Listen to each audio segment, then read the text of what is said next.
ओम शांति। व्यर्थ संकल्पों को स्टॉप करने की सुंदर और सटीक 3 युक्तियां।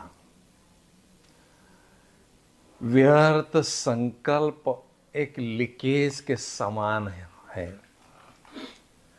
इसलिए प्यारे बाबा ने 2016 में हमें इशारा दिया है कि व्यर्थ संकल्पों को स्टॉप करो। भी व्यर्थ संकल्प किससे कहेंगे? मैं उदाहरण दे रहा हूं। मैं अपने कमरे में सोफे पर बैठा हूं। मेरे सामने एक गिलास पानी का रखा है। मुझे प्यास भी लगी है, लेकिन मैं आज सुस्त हूं थोड़ा। तो मैं बार बार सोच रहा हूँ, 8 बार मैंने सोचा कि मुझे पानी पीना है, मुझे पानी पीना है, लेकिन मैं ऐसे ही बैठा हूँ।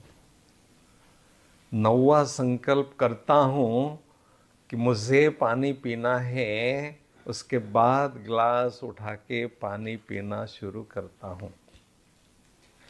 इसका मतलब मेरे मन में 8 व्यर्थ संकल्प चले जिसकी कोई आवश्यकता नहीं थी।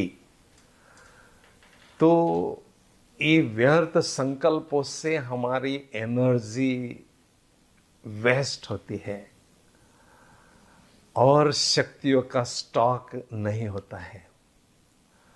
जब तक इस व्यर्थ को हम स्टॉप नहीं करते हैं, तब तक हमारे पास शक्तियों का स्टॉक नहीं जमा होता है।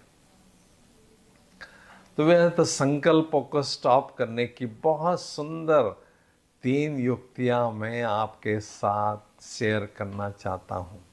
पहली युक्ति,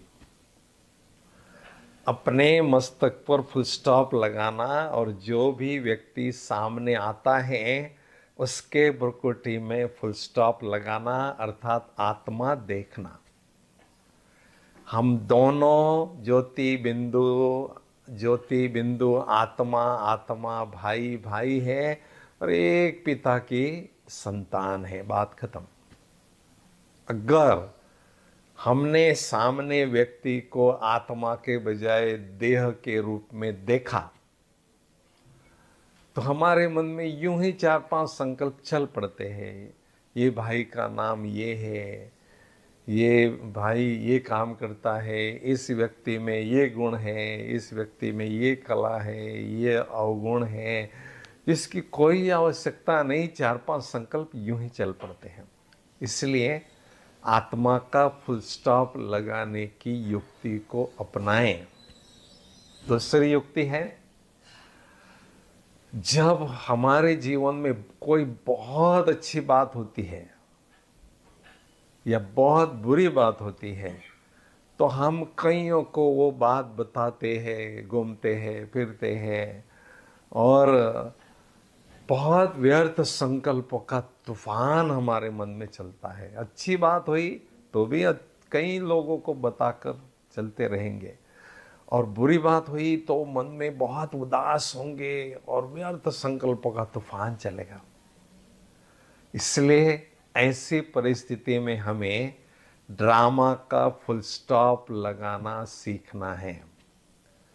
जीवन में बहुत अच्छी बात होती है तो मेरे अच्छे कर्मों का फल है, अगर बुरी बात होती है तो मेरे बुरे कर्म का फल है। तो मेरे ही किए हुए कर्मों का फल मेरे सामने आता है। जब हम उसको स्वीकार करते हैं और ड्रामा का फुल स्टॉप लगाते हैं तो व्यर्थ संकल्प चलना बंद हो जाता है। तो ड्रामा का नॉलेज होना एक बात है, लेकिन ड्रामा के नॉलेज को यूज करना ये दूसरी बात है। इसलिए ड्रामा के पॉइंट को लगाना हमें सीखना जरूरी है। तीसरी युक्ति, हमारे मन में व्यर्थ संकल्प तब चलते हैं जब हमारा मन खाली होता है। इसलिए कहते हैं खाली मन शैतान का घर, एम्प्टी माइंड इविल वर्कशॉप। तो जो हम मुरली सुनते हैं, तो ज्ञान का भोजन अगर मन को हम खिलाते हैं तो हमारे मन में समर्थ संकल्प चलते हैं। देखो, पानी बह रहा है, दूसरी तरफ बह रहा है, नुकसान दे रहा है, तो हमें क्या करना है, उस पानी के बहाव को अच्छे डायरेक्शन में चेंज करना है, खेती के तरफ करना है, बगीचे के तरफ करना है, ताकि वो पानी यूज भी होवे। तो मन में व्यर्थ संकल्प चलते हैं तो नुकसान होता है। तो भोजन ज्ञान का खिलाएंगे तो धीरे धीरे धीरे समर्थ संकल्प बढ़ते जाएंगे और व्यर्थ संकल्प घटते जाएंगे। इसलिए हमें हेल्दी लिटरेचर पढ़ने पर विशेष ध्यान देना जरूरी है और बाबा की मुरली का मनन चिंतन करना जरूरी है। मनन चिंतन करना हमारी हॉबी होगी तो व्यर्थ को चलने में कोई चांस मिलेगा ही नहीं। तो जैसे जैसे व्यर्थ संकल्प स्टॉप होते हैं तो शक्तियों का स्टॉक हमारे पास बढ़ता जाता है, उससे खुशी भी हमारी बढ़ती है। तो शक्तियों का स्टॉक बढ़ेगा तो पहला लाभ है बैटरी तेजी से चार्ज होगी।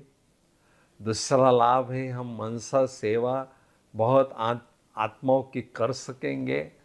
तो इसलिए हर हालत में हमें व्यर्थ संकल्पों को स्टॉप करने पर विशेष ध्यान देना जरूरी है। एक बात याद रखना है, अगर मेरे पास शक्तियों का स्टॉक नहीं होगा तो मेरा मन खाता रहेगा। शक्तियों का खाता नहीं होगा तो मन मेरा खाता रहेगा। इसलिए वर्तमान समय हमें व्यर्थ संकल्पों को स्टॉप करके शक्तियों का स्टॉक जमा करना है और स्वयं को माला माल अनुभव करना है। ओम शांति।